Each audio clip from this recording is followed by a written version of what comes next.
வாரிசுகளுக்கான கட்சி. ஆமாம், இது வாரிசுகளுக்கான கட்சி தான்.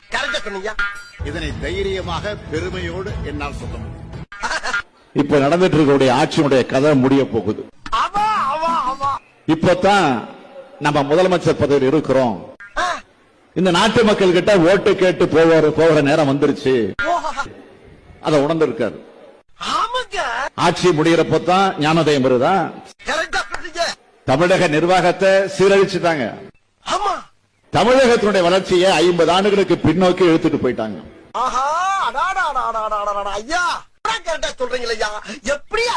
எனக்கு பொதுவா இறை நம்பிக்கை கிடையாது, கடவுள் நம்பிக்கை கிடையாது. ரொம்ப பெருமைப்படுறேன், நானும் ஒரு கிறிஸ்தவன் தான்.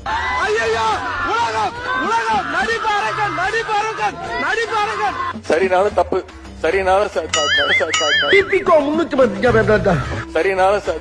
கரெக்ட்.